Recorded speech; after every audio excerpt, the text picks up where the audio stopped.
So I'm the straight guy. You are the straight. So, You are not. You don't bring. I don't do jokes.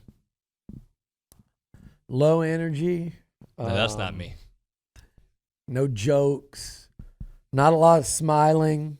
That's true. I do have resting bee face. I do have RBF. There's no doubt about that. Not a lot of laughter and levity. Huh. So, but that's fine because you're the host. I'm the Ernie Johnson. This isn't Ernie's pretty funny. This isn't Thanks. this isn't a clown show.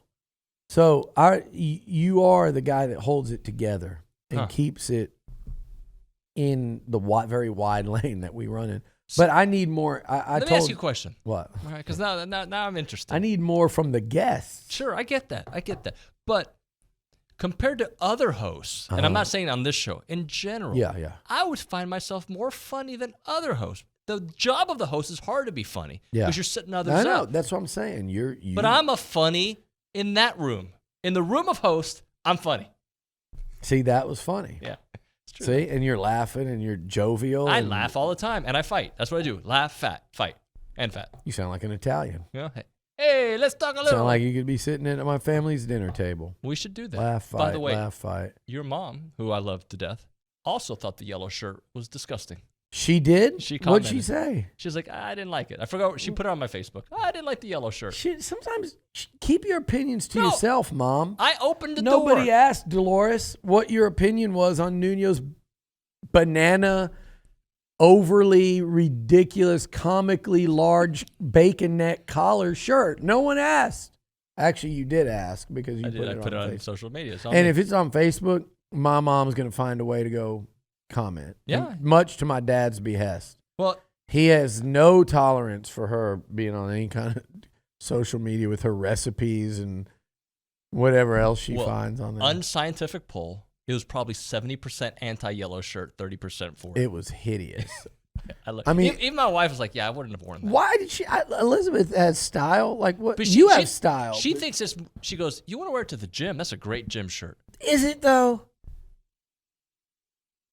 The don't only person that wears banana yellow are Richard Simmons and Hulk Hogan. I'm a mix of the two. Yeah. If you could mix that, you're right. Yeah. Actually, that is true. I'm an American hero in both ways. All right. Speaking of, never mind. Yeah, that's not bad. And like, 80s aerobic video girls. Yeah. That's who wears that color yellow. Nobody does. So I wouldn't even say it's a good gym shirt. But Plus, it's the worst bacon neck I've ever seen. Yeah, it's pretty big bacon neck. It looks like you got in a fight in the hallway and somebody ripped it. And tell me how you really feel. But I said this on the show the other day. If I wore I like that shirt. Thank you. If I wore that same outfit and I was hosting TexAgs radio for the Miami Hurricanes, I bet you people would applaud that shirt. That shirt would rock in South Beach. You're absolutely right. Thank you. But I rest my case. We're in College Station, Texas. On the show today, the voice, Andrew Monaco. Can have him here all the time. He's fantastic. The baseball bunch. Bronny brought his analysis. Scotty on the phone, and Richard Zane.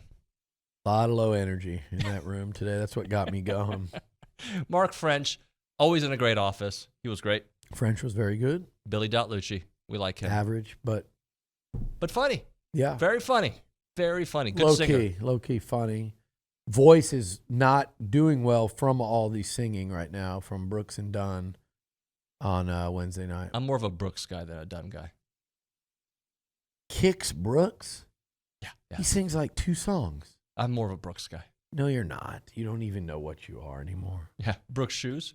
It's from him. I bet you didn't know that. Brooks would not wear that yellow shirt. I can promise That's you that. a fact. A couple of the guys in the suite we were in the other night, by the way, wore those flaming black brush popper shirts from 1992 with the flames coming up the bottom that Brooks and Dunn wore in like their first video. Look, kind of. Yeah. But like that they wore like back in the 90s. It was pretty spectacular. These 2 dudes walk in, they're probably like, my age or a little older. But old school. They roll in matching shirts. I was like, this is badass. All right, just watch the rewind, please. I've told you this before. I think the 2 teams are very similar. Yeah. I think there's a tight-knit. I think there's a chemistry for both. And I told them all last year the same thing. Basketball is like baseball. Baseball is like basketball. And you know how much I love the two coaches, Buzz Williams and Jim Schlossnagle, that's for sure. Interesting. Do you look at this basketball team and have thoughts of last year's baseball team? A lot. The way they came together, what was a little bit different was that 8-game losing streak. I remember before shoot-around talking with Dr. Thornton. Shoot-around ended before the game against Florida, and I turned to him and I said, does this look like a team that's just lost 8 in a row? And it didn't, because they were still all in. They weren't fractured. You know how so many teams will be fractured and gone. They end up winning that game. They end up losing the next one at Vanderbilt, doing the same thing they did on the 8-game losing streak. And then they throttled everybody. They not only figured it out, no game was really close until, I believe, Florida and the final against Xavier, right? In the NIT. Everything else was multi-possession win on the road, beating number 25 Alabama, blitzing Ole Miss. Baseball starts out after the Frisco tournament. You're scratching your head going, I don't know if they're very good right now. And saying to myself at times, I'm honest, I don't know if this is sustainable. Well, it was sustainable all the way through Omaha. Right.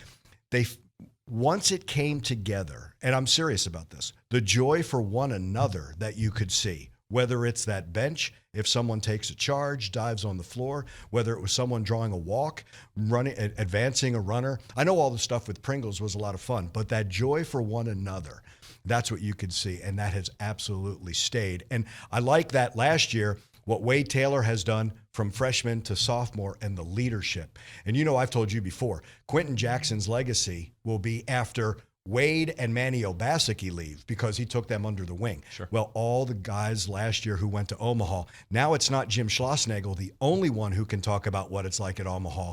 A lot more of that roster was able to go through it. I think they're very similar, and the two head coaches speak different languages, but they say a lot of the same things.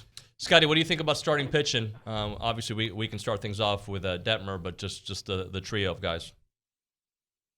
So it was a tough luck not to get a winning decision last week for Detmer. I mean, he left that game, pitching about as well as he can pitch. I think that, you see that with the numbers he's got. Wansing has continued to strike out, almost 2 batters an inning. He's a tick underneath that. I think it's getting better for him. Chris Cortez hasn't had the strikeout numbers, but the stuff is there. I like that his other pitches have been featured. Coach talked about, and he talked about it in preseason interviews about, hey, I've changed and gone to the 2-seam a little bit more than what I did last year. I still have that 4-seamer in the back pocket sometimes just to throw it out there. I just think that ball moves so well. The starting pitching, I think, is pointed in the right direction. And like I said, this is a SEC, ACC Friday night matchup, game 1, 2 horses that are going to go at each other. I don't know what Rice is going to do yet, and it wouldn't, in the past, they've held pitching for Texas A&M because obviously that's such a big matchup, and seeing them twice in a week is kind of strange. But I think game 2 and game 3, talent-wise and numbers-wise, are probably going to be comparable to whatever you get there. And, it'll take Chris Cortez's best game to go out and beat Texas Tech. But I think Tabor Fast is probably thinking the same way out of Texas Tech when he's 0-0 with a 5.40 ERA. He's just not throwing the ball by people, and I don't think you can throw the ball by people. I mean, if you don't throw it by A&M, at least at some point in time, and you're going to have contact, this team is going to continue to hit the ball well. And Minute Maid, which can play small for the college hitters. Brian? Starting pitching has been pretty good.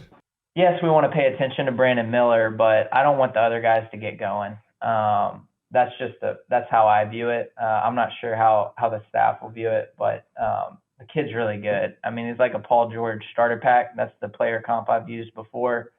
NBA scouts, I have friends up there. I mean, everybody's kind of drooling over him, albeit this recent incident's kind of thrown a wrench in some of that, but he's really good, Nuno. He's really good. Bama's long. How important are the bigs going to be in this one? Yeah, huge.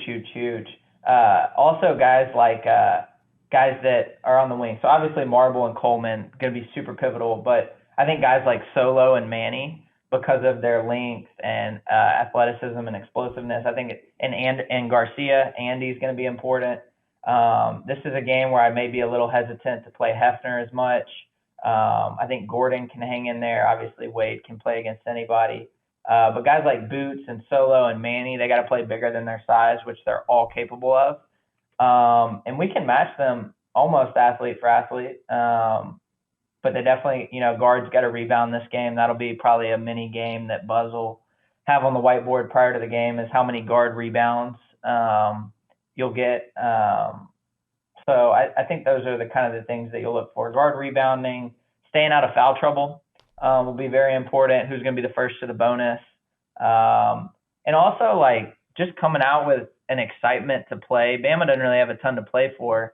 They've kind of locked in a 1 seed, and we got a home game on national television on CBS. So hopefully my guy, I love Jay Wright, so I'm hoping he's on the call. And I think it's going to be awesome. I think we need it. This is a very winnable game. I know it sounds crazy, the number 2 team in the country, but given the circumstances and how well the Aggies are playing, we can go toe-to-toe with these guys and win, especially on our home court. There's a reason that Alabama, it's hard to knock them out with a 16-point lead, a 17-point lead, and they're that good. There's a reason they're the number 2 team in the country, have been number 1 at times. They beat the number 1 team in the country in University of Houston. At Houston. In probably the atmosphere of the year in college basketball. Yes. I watched that game.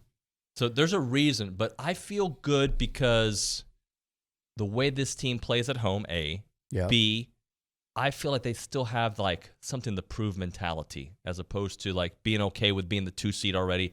I think that they want to prove that we're better than what some of the seeding out there says today. Oh, I think so too. I just think they're dogs. They're that competitive, and I would say even more so at home. That's not true. Just because they've lost 3 road games. I mean, they went into Auburn and won. They went up to Missouri and won. They went to Florida and won when they had Castleton and when they were good. They went on the road against bad teams in South Carolina, Ole Miss, and LSU and avoided the traps. I mean, this is a team that has they've actually accomplished a lot away from Reed Arena. But you get them in here with that crowd and that student section at Reed and what's been happening game by game by game in there, and it just keeps getting better. Texas A&M will be, of every game in college basketball this weekend, and I mean this when I say it, of every game that is played, this will be one of the 3 toughest outs for any basketball game to say who has the hardest task in front of them this weekend. Alabama would be in the top 3. Mm-hmm. I don't know the whole college schedule. Kansas has to go to Texas. I think this is a tougher out.